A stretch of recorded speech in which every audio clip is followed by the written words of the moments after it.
आलमी सतह पर एक नई सफबंदी का तस्करा हो रहा है। यानी ममालिक अब सोच रहे हैं कि उन्होंने किस ब्लॉक की तरफ जाना है। क्या अमेरिकन ब्लॉक की तरफ रहेंगे या फिर चीनी और रूसी ब्लॉक की तरफ झुकाव का इजहार करेंगे। जैसा कि हमारे डिफेंस मिनिस्टर ख्वाजा आसिफ ने पिछले दिनों कहा कि हमारा झुकाव अब चीन की तरफ हो गया है। इस मुल्क ने डिफॉल्ट तब करना है जब उसके पास डॉलर्स कम पड़ जाते हैं, क्योंकि दुनिया भर के ममालिक ट्रेड डॉलर के अंदर कर रहे होते हैं, क्योंकि डॉलर ने इस वक्त पूरी दुनिया के अंदर अपना सिक्का जमाया हुआ है। लेकिन अब बात हो रही है, क्या चीनी करेंसी युआन डॉलर को पिछाड़ सकती है? क्या युआन डॉलर को टक्कर दे सकती है?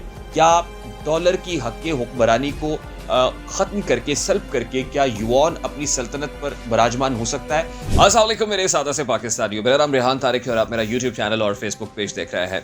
आलमी सतह पर एक नई सफबंदी का तस्करा हो रहा है। यानी ममालिक अब सोच रहे हैं कि उन्होंने किस ब्लॉक की तरफ जाना है। क्या अमेरिकन ब्लॉक की तरफ रहेंगे या फिर चीनी और रूसी ब्लॉक की तरफ झुकाव का इजहार करेंगे। जैसा कि हमारे डिफेंस मिनिस्टर ख्वाजा आसिफ ने पिछले दिनों कहा कि हमारा झुकाव अब चीन की तरफ हो गया है। चीन की तरफ झुकाव करते करते और इस पे स्टेबल होते हुए भी, जाहिर है ये ओवरनाइट प्रोसेस नहीं है, बल्कि साल हा साल लग सकते हैं। किसी मुल्क ने किसकी तरफ झुकाव रखना है या किस ब्लॉक में जाना है, इसका बुनियादी तौर पर इन्हिसार इस बात पर होता है कि कौन सा मुल्क मुस्तकबिल के अंदर तगड़ा होगा। और कौन सा मुल्क मुस्तकबिल में तगड़ा होगा, इस बात का इन्हिसार उस मुल्क के जौहरी हथियारों पर नहीं है, बल्कि उसकी मईशत के ऊपर है, उसकी करेंसी के ऊपर है कि किस मुल्क की करेंसी ज़्यादा तगड़ी होगी। और मुझे कहने दीजिए कि कौन आशिक खुदा की ज़ात का है, सारा चक्कर मुआशियात का है। यानी जो इकोनॉमिकली साउंड होगा, इकोनॉमिकली स्ट्रेंथन होगा, उसी मुल्क की तरफ सबका झुकाव होगा, उसी में वो ट्रेड करना चाहेंगे और उसी में अपने जो फॉरेन एक्सचेंज रिजर्व्स हैं वो रखना चाहेंगे। जैसे हमारे ज़र मुबादला के ज़खायर इस वक्त डॉलर्स में गिरे जाते हैं। हम डॉलर्स को रखने में वो अपनी ताकत समझते हैं कि अगर हमारे पास डॉलर्स ज़्यादा है तो हम स्ट्रांग है, अगर हमारे पास डॉलर्स कम है तो हम वीक हैं, जैसा कि आजकल हमारे साथ हो रहा है। और किसी मुल्क ने डिफॉल्ट तब करना है जब उसके पास डॉलर्स कम पड़ जाते हैं, क्योंकि दुनिया भर के ममालिक ट्रेड डॉलर के अंदर कर रहे होते हैं, क्योंकि डॉलर ने इस वक्त पूरी दुनिया के अंदर अपना सिक्का जमाया हुआ है। लेकिन अब बात हो रही है, क्या चीनी करेंसी युआन डॉलर को पिछाड़ सकती है? क्या युआन डॉलर को टक्कर दे सकती है? क्या डॉलर की हक़ हुक्मरानी को ख़त्म करके सल्ब करके क्या युआन अपनी सल्तनत पर विराजमान हो सकता है? ऐसे बहुत सारे सवालात हो रहे हैं और ख़ास तौर पे इस वक्त ये सवालात इसलिए भी हो रहे हैं कि रूस में अब युआन बहुत तेज़ी से तरक्की पा रहा है। और उसकी बुनियादी वजह यह है कि जब से रूस ने यूक्रेन के ऊपर हमला किया और मगरबी ममालिक ने रूस के साथ तिजारत पर पाबंदी लगा दी, बहुत सारी इक़्तिसादी पाबंदियाँ लगाई गई, उसके बाद रूस ने चीन के साथ तिजारत का सोचा और चीन ने भी जो रूसी प्रोडक्ट्स हैं उनके लिए अपनी मार्केट को खोल दिया। इसके बाद देखा यह जा रहा है कि अब डॉलर रूस में कम मकबूल हो रहा है। यानी ऑब्वियसली वहाँ पर तो डॉलर्स में ट्रेड नहीं हो रही और युआन जो है उससे बहुत आगे निकल रहा है। सिर्फ रूस ही ऐसा मुल्क नहीं है जो चीन के साथ युआन के अंदर ट्रेड करने का सोच रहा है या कर रहा है, बल्कि और भी बहुत सारे ममालिक हैं जो अब चीन की करेंसी के अंदर ट्रेड कर रहे हैं। वो कौन कौन से ममालिक हैं आपके सामने रखेंगे, लेकिन उससे पहले ये समझ लेना बहुत ज़रूरी है कि रिजर्व्स कौन किस करेंसी के अंदर रखना चाहेगा। इसका तमाम तरह इन्हिसार इसी बात पर है कि कौन सा मुल्क किस करेंसी के अंदर रिजर्व्स रखेगा। आज पाकिस्तान डॉलर्स के अंदर रिजर्व रख रहा है, क्या मुस्तकबिल में वो चीनी करेंसी युआन को अपने रिजर्व्स के तौर पर रखेगा? बहुत सारे और मगरबी ममालिक हैं, क्या वो इस बात पर आमादा हो जाएंगे कि चीन की हक़ हुक्मरानी को तस्लीम कर लें और उस करेंसी के अंदर यानी युआन के अंदर जो है अपने रिजर्व्स रखें? क्या रूस ऐसा करने में आमादा हो जाएगा? क्या और छोटे बड़े ममालिक दुनिया के वो ऐसा करेंगे? तो इस बात का इन्हिसार इसी बात पर है कि डॉलर को तब तक मार पड़ सकती है कि जब दुनिया के बहुत सारे ममालिक कन्विंस्ड हो जाए कि युआन डॉलर से बहुत बेहतर है। इसका ताल्लुक वहाँ की जो स्ट्रेटेजिक और इकोनॉमिक सिचुएशन है, यानी चीन की जो स्ट्रेटेजिक और इकोनॉमिक सिचुएशन है, उसके ऊपर भी डिपेंडेंट है। लेकिन उससे पहले ये समझ लेना भी बहुत ज़रूरी है कि दुनिया की तारीख के अंदर वो कौन कौन से अदवारा हैं कि जिसके ऊपर कौन से ममालिक की करेंसी गालिब रही है।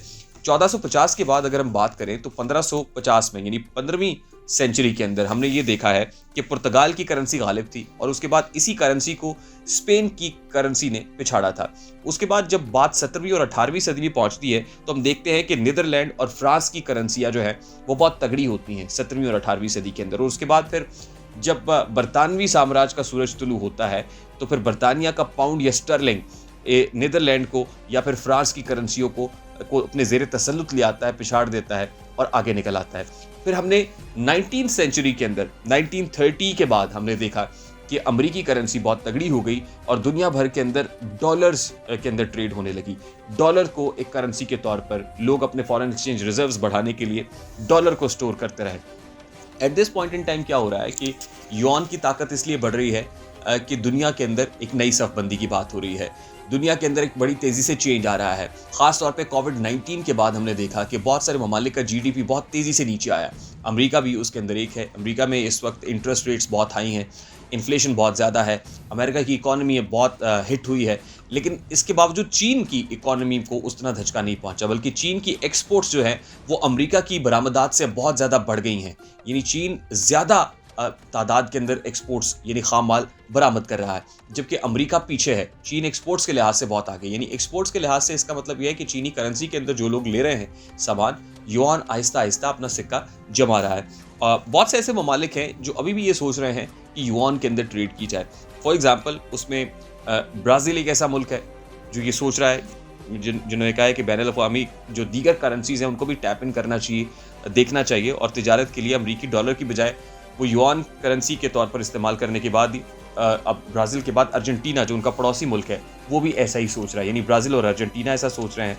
फिर मलेशिया की वज़ीर-ए-आज़म ने कहा कि हमें डिपेंडेंट नहीं होना चाहिए सिर्फ और सिर्फ डॉलर के ऊपर, बल्कि हमें दीगर करेंसीज़ को भी टैप इन करना चाहिए। फिर सऊदी अरेबिया ने यह कहा कि उनका जो ऑयल है, वो तेल जो बरामद करते हैं और उसको अमरीकी डॉलर के अलावा दीगर करेंसीज़ के अंदर भी वो ले सकते हैं, जिससे चीन की जो इम्कानात हैं वो खासे रोशन हो गए। फिर आपको पता है ईरान के ऊपर भी काफ़ी सैंक्शंस हैं यूएस की तरफ से, और ईरान ने भी जो दीगर करेंसीज़ हैं, ख़ासतौर पे वो जो रूसी रूबेल है उसके अंदर भी ट्रेड कर रहा है, और चीनी युआन को भी उन्होंने ओपन कर दिया है। फिर जो बहुत सारे चीनी बैंक हैं वो तकरीबन 29 ममालिक के 31 बैंकों के साथ वो मुआहदे कर चुके हैं अपनी करेंसी से मुताल्लिक। और फिर इस बात का इन्हिसार इस बात पे है कि आने वाले दिनों में यानी कितने ममालिक के अंदर जो ट्रेड है वो डॉलर्स के अंदर हो रही होगी। अभी तक दुनिया की आबादी का तकरीबन 79% यानी 79% of the countries they trade in US dollars, और जो इसके मुकाबले में युआन ये चाइनीज़ करेंसी है उसकी बहुत कम तादाद है, यानी मीगर है। यानी आप ये समझ लीजिए कि 3 to 5% ऐसी कंट्रीज़ हैं जो युआन के अंदर ट्रेड कर रहे हैं। इसका मतलब ये है कि मुकाबला बहुत सख्त है। और फिर अगर चीन ये चाहता है कि दुनिया के अंदर अपना सिक्का जमा ले और डॉलर को मात दे दे, तो इसका मतलब है कि चीन को अपने अंदर जो डिसीजन मेकिंग का बहुत बड़ा प्रॉब्लम है चीन के अंदर। वहाँ पे एक डिफरेंस ऑफ ओपिनियन भी क़यादत के अंदर रहता है, प्रॉब्लम्स रहते हैं। अगर चीन को ऐसा करना है तो फिर उसे ये यकीनी बनाना होगा कि चीनी युआन स्टेबल रहेगा, वहाँ पर जो पॉलिटिकल डिसीजंस हैं वो करेंसी के ऊपर हावी नहीं होंगे, वो एक स्टेबल करेंसी के तौर पर सामने आएगी। अगर ऐसा करने में चीन कामयाब हो जाता है और तमाम ममालिक को ये बावर करा देता है कि फ्यूचर की जो इकॉनमी है वो चीन है या फ्यूचर युआन का है, तो फिर ही डॉलर को कोई धचका पहुंचने का अंदेशा है, अदरवाइज बहुत मुश्किल हो जाएगा। जिस चेंज की हम आज बात कर रहे हैं इसके इम्प्लीकेशंस आने वाले तकरीबन 1-2 डेकेड्स के अंदर ही हमें दिखाई देंगे। अभी अगर ऐसा कहें कि ओवरनाइट डॉलर के मुकाबले में युआन आके खड़ा हो जाएगा, तो ऐसा कहना शायद कबल अज़ वक्त होगा। मुझे रेहान तारी को इजाज़त दीजिए, अपना बहुत सारा ख्याल रखिएगा। अस्सलाम वालेकुम।